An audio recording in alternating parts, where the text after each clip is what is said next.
Breaking news చూస్తున్నాం. హైదరాబాద్ హబీబ్ నగర్ లో కల్తీ మాంసం విక్రయాల గుట్టురట్టు చేశారు అధికారులు. అయితే మేక మాంసంలో ఎద్దు మాంసాన్ని కలిపి విక్రయిస్తున్న షాపుపై దాడి చేసి కేసు నమోదు చేశారు. మల్లెపల్లి బడి మసీదు సమీపంలోని ఉస్మాన్ మీట్ షాప్ లో పోలీసులు హెడ్ ఫాస్ట్ అధికారులు అయితే ఆకస్మిక తనిఖీలు నిర్వహించారు. అయితే విక్రయానికి సిద్ధంగా ఉంచిన సుమారు 50 కిలోల మేక మాంసంలో ఎద్దు మాంసాన్ని కలిపి విక్రయిస్తున్నట్లుగా అధికారులు గుర్తించారు.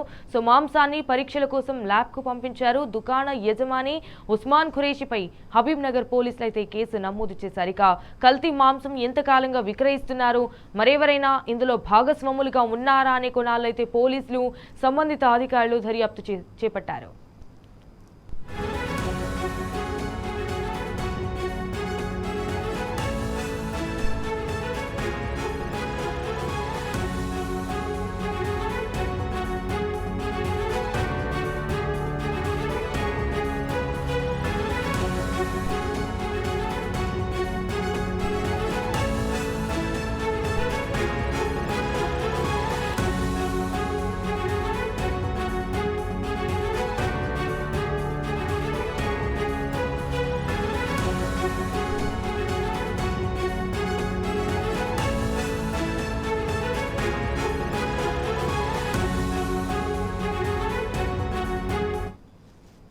హైదరాబాద్ హబీబ్ నగర్ లో కల్తీ మాంసం విక్రయాల గుట్టురట్టు చేశారు అధికారులు. అయితే మేక మాంసంలో ఎద్దు మాంసాన్ని కలిపి విక్రయిస్తున్న షాపుపై దాడి చేసి కేసు నమోదు చేశారు. మల్లెపల్లి బడి మసీదు సమీపంలోని ఉస్మాన్ మీట్ షాప్ లో పోలీసులు హెడ్ ఫాస్ట్ అధికారులు అయితే ఆకస్మిక తనిఖీలు నిర్వహించారు.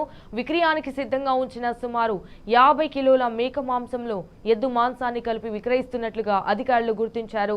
మాంసాన్ని పరీక్షల కోసం ల్యాబ్ కు పంపించారు. అయితే దుకాణ యజమాని ఉస్మాన్ ఖురేషిపై హబీబ్ నగర్ పోలీసులు కేసు నమోదు చేశారు. కల్తీ మాంసం ఎంతకాలంగా విక్రయిస్తున్నారు, మరెవరైనా ఇందులో భాగస్వాములుగా ఉన్నారా అనే కోణాల్లో అయితే పోలీసులు సంబంధిత అధికారులు దర్యాప్తు చేపట్టారు.